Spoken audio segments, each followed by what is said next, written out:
Bonjour et bienvenue dans ce nouveau Trading Analyse. Nous sommes le lundi 12 février. On va voir ce qu'il s'est passé cette semaine, enfin la semaine passée, et ce qu'il va se passer cette semaine. C'est parti.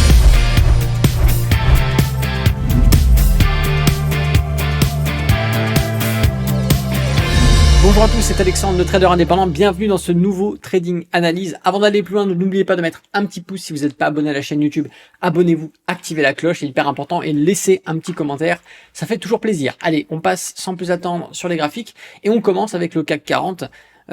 Qui, encore une fois, voilà, se situe sur ses plus hauts. On se situe à proximité de notre niveau de résistance et notamment du prix des 7700, vous le savez, ici nous fait un petit peu stagner les prix depuis avril 2023. On est venu sur les plus hauts ici, puis après ça a été correction, range, et en réalité si on doit faire quelque chose d'assez propre sur le CAC 40, on pourrait mettre en évidence ça. Voilà, grosso modo, les prix restent majoritairement ici pour l'instant à l'intérieur de ce rectangle. On a même peut-être une sortie qui s'effectue. Mais il faut pas oublier qu'ici, de par le prix des 7700, on a quand même ici un niveau de résistance qui est clairement apparent. On a une réaction sur ces niveaux, on a une réaction actuellement ici. Donc, qui dit niveau de résistance dit qu'on évite de faire des achats pour ceux qui achètent des ETF. Évitez, notamment, regardez ce qui se passe en plus, on a une très très belle divergence qui apparaît sur le RSI. Donc, on est beau, on est propre, on est haussier sur Ichimoku, on est au-dessus de notre nuage, les indicateurs sont bien orientés, on est en zone de progression haussière effectivement, mais attention, on est quand même contre des résistances, on est en train de mettre en avant une divergence du RSI. Donc si vous avez beaucoup d'argent à mettre, c'est pas forcément le moment d'investir tout de suite sur un ETF indiciel. Il faudra plutôt s'orienter vers des actions individuelles qui correspondent au niveau de l'analyse fondamentale et de l'analyse technique sur quelque chose de beaucoup plus propre et beaucoup plus serein. Pour les swing traders et les traders tout court, de toute façon, résistance, on va plutôt chercher des ventes, ça va plutôt être intéressant de ce côté-là.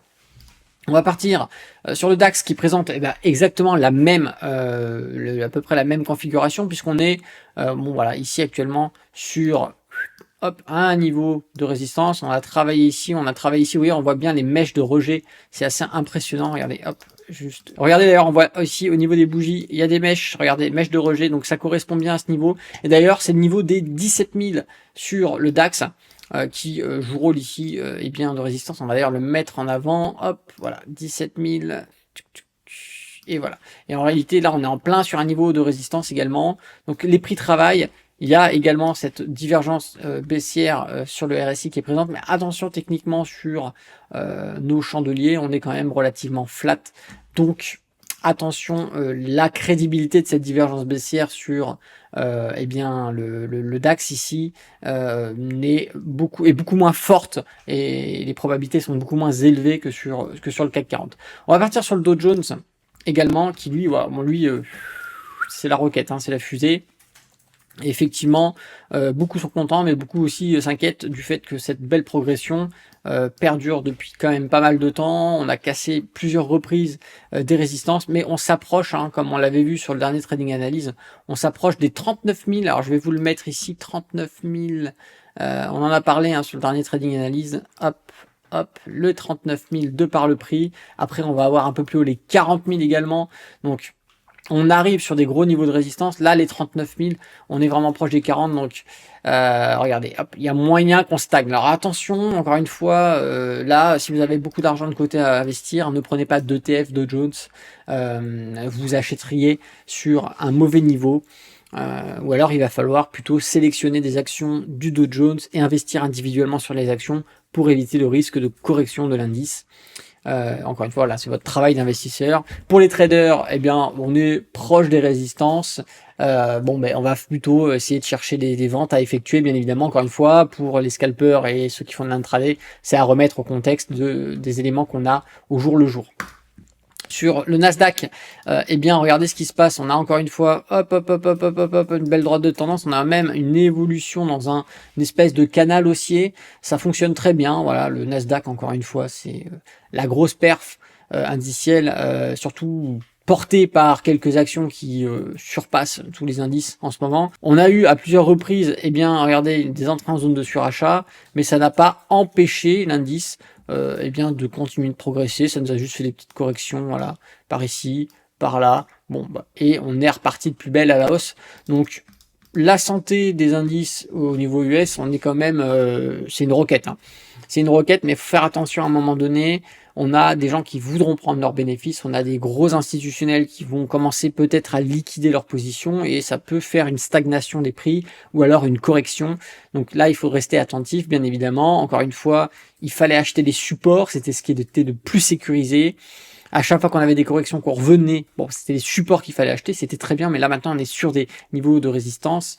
Donc attention, encore une fois, on est proche des 18 000, regardez, de par le prix, hop, 18 000. Voilà. Donc attention ici, niveau de résistance fort de par le prix et de par les derniers plus hauts que l'on va avoir. D'ailleurs, si on regarde un petit peu, on surpasse tout. Donc faire attention, là on commence à naviguer un petit peu dans des eaux qu'on ne connaît pas trop. Donc prudence. On va partir sur le SP500 qui, comparé à ce qu'on vient de voir avec le Nasdaq qui est vraiment très similaire, on a cette même droite de tendance qui maintient les prix, on a un canal haussier qui maintient les prix également, on a voilà des entrées en surachat, mais on va avoir ici pareil peut-être plus visible bon voilà des petits affaissements comparé au Nasdaq qui lui bon était peut-être plus timide, ok, mais encore une fois, à remettre toujours dans le contexte. C'est pas parce qu'on a ça qui apparaît que c'est forcément un signe que ça va claquer, que ça va partir à la baisse. C'est juste des indications. Et effectivement, il faut additionner et voir en fonction du risque que vous souhaitez prendre, si ça vaut le coup pour vous de rentrer ou pas. Mais comme je vous l'ai dit, on est sur des plus hauts, on est contre des résistances. C'était avant qu'il fallait rentrer. Le train est parti. Maintenant, il faut plutôt s'orienter sur des actions individuelles pour rentrer sur des timings différents. Mais pour ce qui est des indices pour les investisseurs, les supports, fallait les acheter quand on était sur les supports. Maintenant, on va être sur les indices plutôt pour les traders. Bon, voilà, on a très certainement des achats ou des ventes à effectuer sur les séances intraday. C'est très très bien, on a toujours des choses de toute façon à faire sur les indices. On va partir sur le Bitcoin. Regardez-moi le Bitcoin, ce qui se passe, tout simplement, on a recassé notre résistance des 44 000 pour revenir chercher les derniers plus hauts qu'on avait fait qui se situaient voilà, sur cette bougie-là, hein, c'était la période de janvier, de début d'année, où on est allé chercher au plus haut, on est allé prendre pratiquement, bon voilà, les 49 000 niveaux eh bien de support, de résistance, excusez-moi. On va d'ailleurs tracer une ligne horizontale des 49 000 à 49 000, on va même modifier pour que ça soit vraiment sur 49 000 pile poil. Hop, 49 000, hop, on valide et forcément le prochain niveau également qui se situe juste au-dessus, ça va être les 50 000. On va se les mettre hein, comme ça, hop, hop, comme ça on les a déjà pour les prochains trading analyses. Voilà. Ah non, attendez, hop. Voilà. Et du coup, forcément, ça c'est des niveaux sur lesquels on va forcément travailler. Je vous parlais déjà de ce qu'on a sur le Bitcoin. On a quand même majoritairement une belle divergence baissière qui s'est annulée ici puisqu'on a repassé le niveau. Donc on a cassé cette résistance du RSI. Donc c'est très bon signe parce qu'on annule la divergence. Mais attention, attention, entrée en zone de surachat, proximité d'une grosse zone de résistance, les 49 000, 50 000 ici, ça c'est vraiment une grosse zone, d'accord? Parce que les 50 000, c'est un intermédiaire vraiment entre les 0 et les 100 000, ok? C'est vraiment à mi-chemin. Donc on a ici un niveau donné par le prix qui est extrêmement important et qui peut ici potentiellement bloquer le mouvement du Bitcoin. Donc c'est qui tout double, soit vraiment on a en tout cas, ce qui est sûr, c'est qu'il ne faut pas acheter un niveau de résistance. Donc, il fallait acheter sur les corrections, sur les supports, encore une fois, c'est toujours la même méthodologie. C'est toujours gagnant. Du moins, vous favorisez le fait d'avoir une rentabilité sur vos positions en prenant tout le temps les supports, on est d'accord. Ici, les résistances, vous prenez le risque d'avoir cette résistance qui fonctionne. Et du coup, si vous achetez ici, forcément, vous allez faire comme tous les oiseaux qui ont acheté sur les derniers plus hauts, vous allez vous prendre à chaque fois une vague de correction qui va durer des semaines, des mois, des années, pourquoi pas.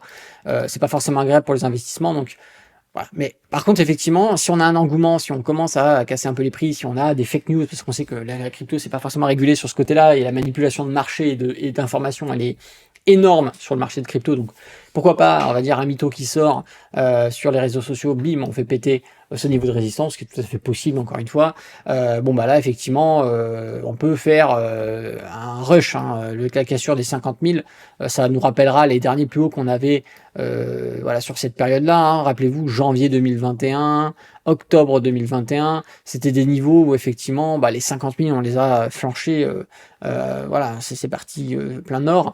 Maintenant, effectivement, vu que c'est des niveaux sur lesquels on est déjà allé, les 50 000 ici peuvent être facilement pétés, on peut avoir une roquette. Mais attention, encore une fois, on est contre des niveaux de résistance, on va plutôt favoriser les statistiques de frein sur la position. Hop, voilà. Et donc prudence. Encore une fois, les investisseurs, on attendra de recorriger, d'aller chercher les 44 000 pour acheter les supports, de recorriger la baisse pour acheter ce support, pourquoi pas. Ou alors, si jamais on vient casser ce niveau des 50 000, on préférera rentrer sur un pullback qui viendra du coup transformer ce niveau de résistance en support et on achètera dessus. Il faudra bien confirmer avec les indicateurs techniques si effectivement on ne fait pas une fausse cassure avec une réintégration ou si on fait réellement une cassure de cette résistance avec une consolidation et un pullback sur lequel on peut venir acheter ici un peu de Bitcoin pour ceux qui voudront faire des belles perfs.